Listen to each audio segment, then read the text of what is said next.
Dr. Frank Pavone, Director of Priests for Life. Thank you for joining me for my daily diary segment. I want to let you know each day what I am doing, how I have been spending the time, the energy, the resources that the Lord continues to give me in this mission of saving lives, for which I am just as enthusiastic today as I was on the very first day. In fact, more so. And I find more energy today than on the very first day of taking up this pro-life mission full-time some 30 years ago. So thank you for your support. What did I do on Saturday, the 14th of October, Sunday, the 15th, and Monday, the 16th? That's the day, those are the days I want to cover today. Well, I was here Saturday, the 14th, at the office, and it was the beginning of the St. John Paul II novena.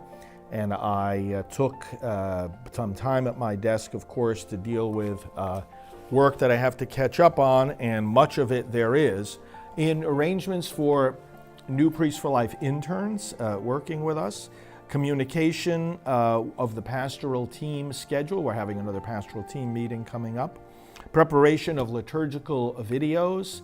And you know, all this broadcasting that we do takes a lot of time of preparation, and that's why there's a lot of this behind the scenes work and office time that has to be scheduled, preparing various live shows coming up, and communicating with the Trump campaign on pro-life issues, of course, having arrangements made with my staff for continued advertising in various conservative outlets, preparation of our December newsletter. It's called the Travelogue, 8-page newsletter. I hope you get it in the mail. Otherwise, just subscribe on our website. Business for the National Pro-Life Religious Council, which I lead. That's the interdenominational pro-life group. And final preparations for a new brochure on the pro-life teachings connected with the Eucharist. Then I was preparing for upcoming trips and just doing the work of all of that at my desk, really all day long. It is the story of Saturday the 14th, worked right into the evening on those things, and looking at, you know, projects that the staff is doing, and being sure that everything is moving along with them, understanding what they need to do. That was Saturday the 14th. Sunday the 15th, likewise, I was here the first part of the day anyway. The Michigan March for Life is coming up, and I did some preparation for that. The election had been held on Saturday in Louisiana, and I know Attorney General Jeff Landry was just elected governor, and so I did some follow-up communications about that. Our Florida Attorney General is taking some good steps to protect our state against this pro-abortion amendment that is in the works. I had a morning meeting actually on Sunday with our travel coordinator. He was catching up on some work himself, and so we had a meeting in regard to upcoming trips of mine and details that have to be settled, and he was working on settling them.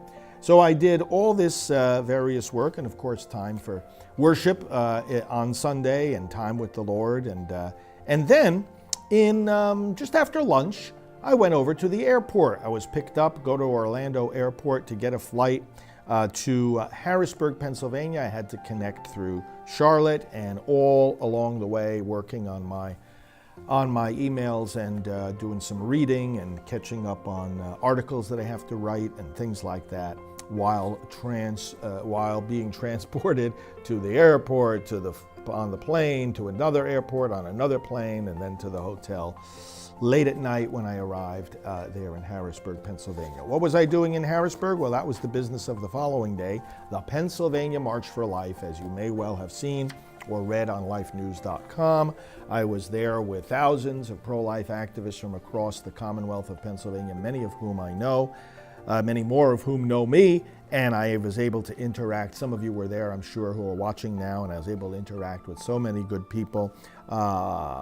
We had our Silent No More people there. We had our priest, Father Dennis Wild, there. I connected with some of the bishops.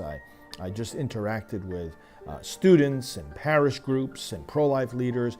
There weren't really any other national leaders there. Our friend David B. Wright spoke, but I didn't see any other of our national leaders. But I was happy to be there to provide national support and encouragement to these folks battling against a pro-abortion governor there in Pennsylvania. Did some email work on some advertising just in the morning at the hotel before going over to the march site. And at the conclusion of the march, I wrote an article for lifenews.com and sent it off right away to them, and it was published later that day. Had to do some communicating with my staff also about the This Is My Body video, which is so powerful, never lose its power. And then the Chamber of Commerce, just some communication with my staff about our presence in the local Chamber of Commerce where our headquarters is located. And then on the flights back home, I went to the airport then for a 5:30 flight to Charlotte and then a connecting flight back to Orlando, landing at about 10 o'clock. On those flights back home, I just rested and caught up on some sleep after these very, very, very full days of activism and broadcasting and whatnot, and getting ready for another busy week ahead. So I rested on the plane, on the flights, and then, of course, that made them go pretty quickly. Those were my activities, October 14th to 16th, 2023. I hope your pro-life activities are going well, and I look forward to talking with you soon.